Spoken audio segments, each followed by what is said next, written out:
record. So we should be recording now. Yes, we are. Well, hello, Stephen. This afternoon, we had this idea of chatting to our students about what they could be doing between now and Christmas. And we've, in fact, thanks to Jeff Voller, got the idea of targeting 12 particular days between now and Christmas when our students could get out there and tap somebody on the shoulder and say, have you thought about Alphacrucis? So that's the background for this little video that we've put together. And I just wanted to share with you students. So if I can interrupt. Please. So you're saying that on 12 days before Christmas, we want students to do something. So this is where Jeff was going? Yes, of course. So not the 12 days before Christmas, but starting today. You could kick off your first day of Christmas today. And why not? So the first thing I'd like to share is the outcome from a focus group I did with some master's students about a month ago, and you might recognize yourself in here, but I thought the data would be interesting as a starter for this discussion. 60% of our master's students are career changers. Nearly 100% are female. That's a funny way of putting it, I guess, but that particular cohort was nearly all female. 50% came because they found us on a website, which also means 50% found us because somebody tapped them on the shoulder. And there's some of the key findings of that research. Oh, and I just want to mention, there was a big shout out to Jeff Voller for his amazing support for placements. And the phrase was, I can't resist saying it, there's no other uni that would have the support that we have. Thanks, Jeff. So on the first day of Christmas, this is my pitch, but then Stephen, please chip in. On the first day of Christmas, that whole business that students come here because somebody's talked to them. It isn't the case that they've seen a flyer, they've picked up a brochure somewhere. It's the fact that somebody's talked to them. And I think that's a really exciting thing. It leads on actually to other things, that we are a community and we do value the individual. So if our current students could get out there and be a community to somebody else, you never know, you might lead them into their calling. You might be an important link in their life. In fact, you might be the important link. You could be the missing link in their life. So anything else on number one, Steve, that we need to say? No, I think that we need to stress the opportunity that they have of being our marketers by talking up what they've experienced to their friends, to people who they think might be interested in education and being teachers, because the school community is a big community. It may be graduate students that they've just finished year 12. It might be parents who now have children who are going to school and they have time on their hands but have always wanted to be a teacher. We've experienced that with some of our cohorts. It might be because there's a TA who suddenly feels that want to move from helping in the classroom to being the teacher in the classroom.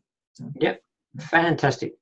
So on the second day of Christmas, which could be on Sunday, somebody might be interested in the Bachelor of Education Secondary, which is, Stephen?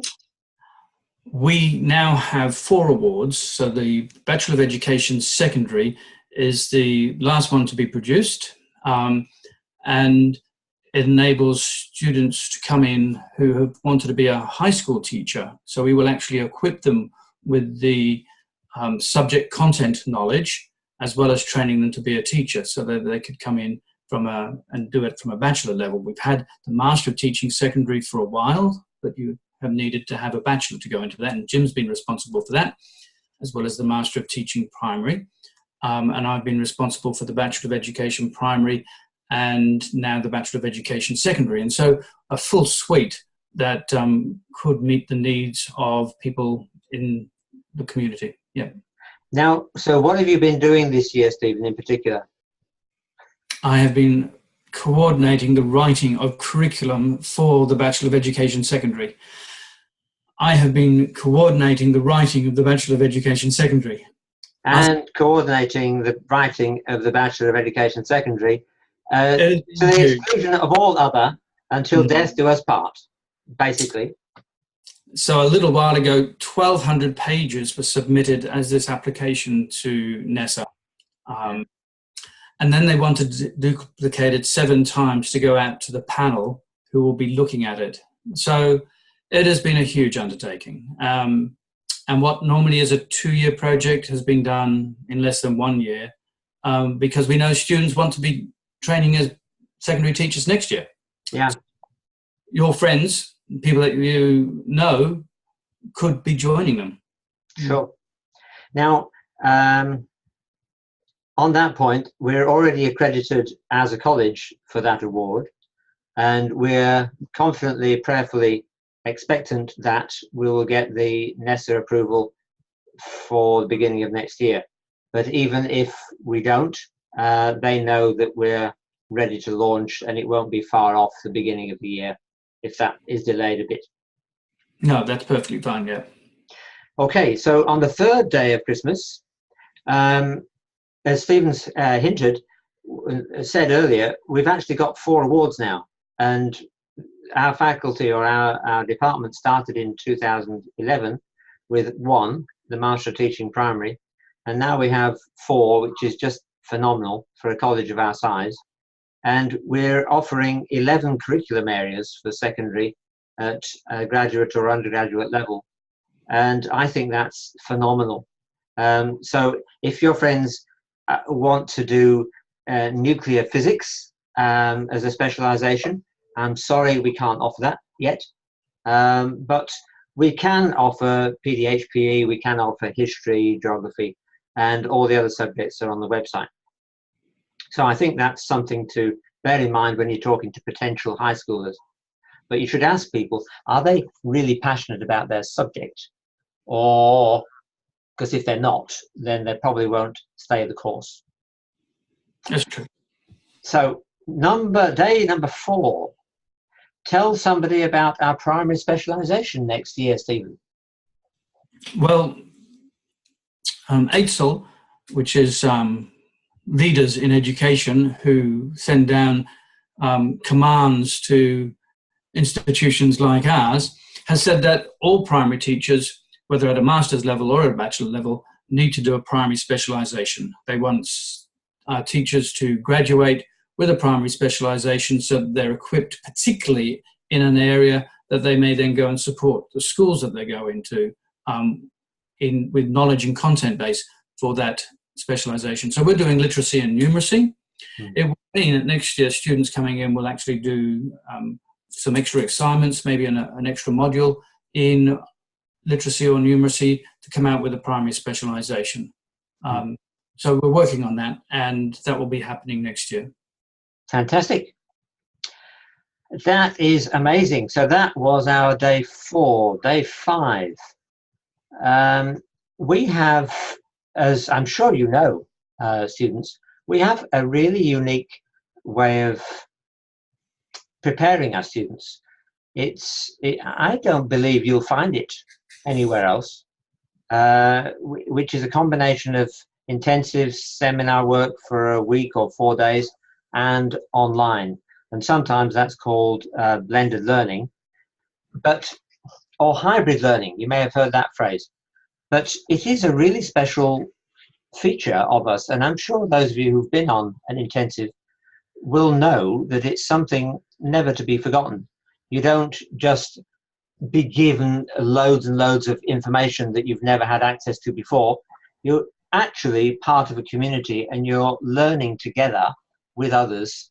And there's a fantastic point, Stephen, that a lot of our intensives have people who are training in bachelor level and master's level in the same room.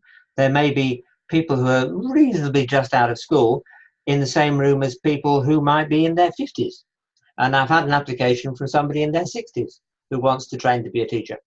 So the very fact that you have this cross-fertilizing of experience and life is really so rewarding. And it's so much more than going to lectures. Oh, I want to skip that lecture because I know that.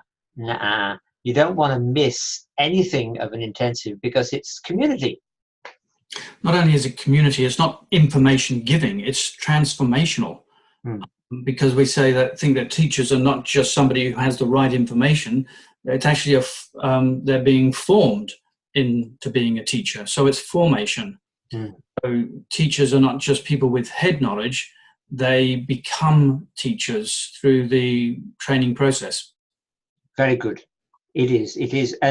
And that's not to belittle people who can't ever get to an intensive. Some people, sadly, live too remote to get to Sydney, where we're putting on intensives at the moment. Oh, not true. We're actually putting on intensives in Newcastle and in Melbourne.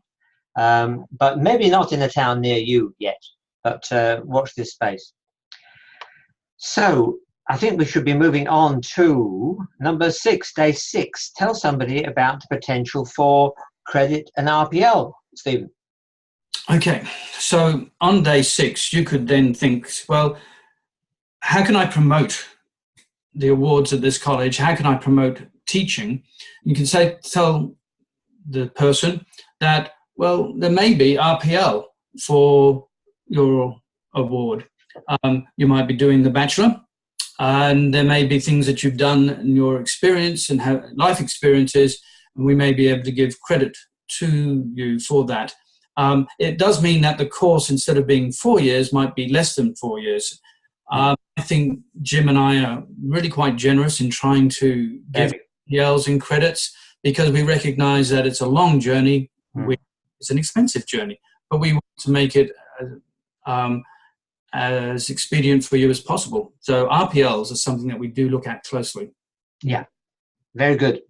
Well, can I add, we have had people transfer from other institutions.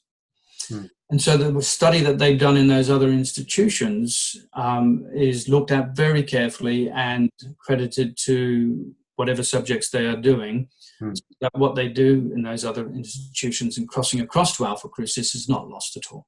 No. And typically from memory, in the master's setup, which is 2 years, we've had people come having done 1 year at another university or college, and so they have simply 1 year to do with us.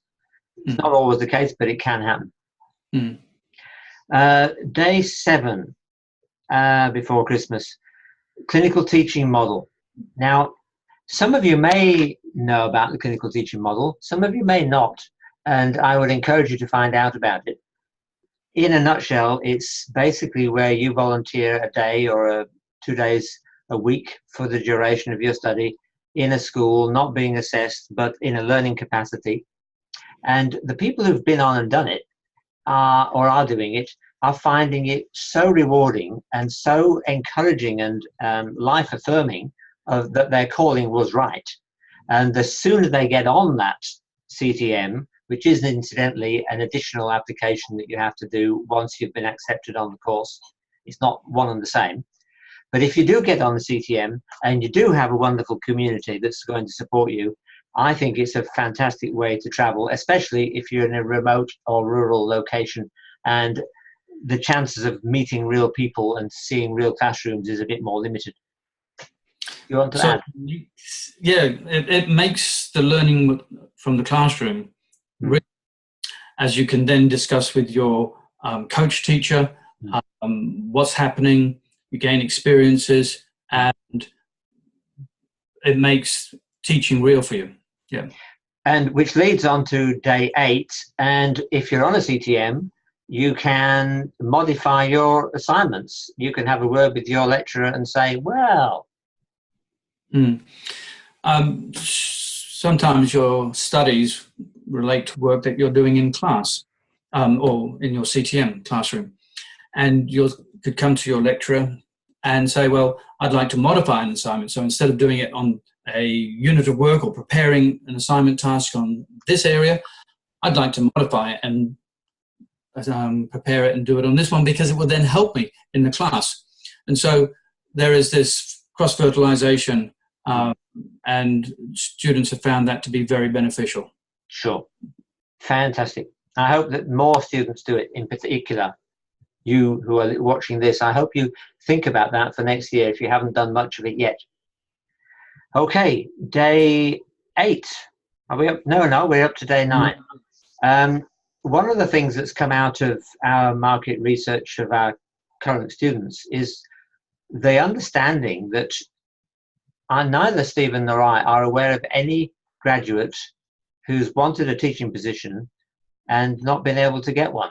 I believe that everyone who's wanted one has got one, or they're on a casual setup, which is what they wanted to do anyway.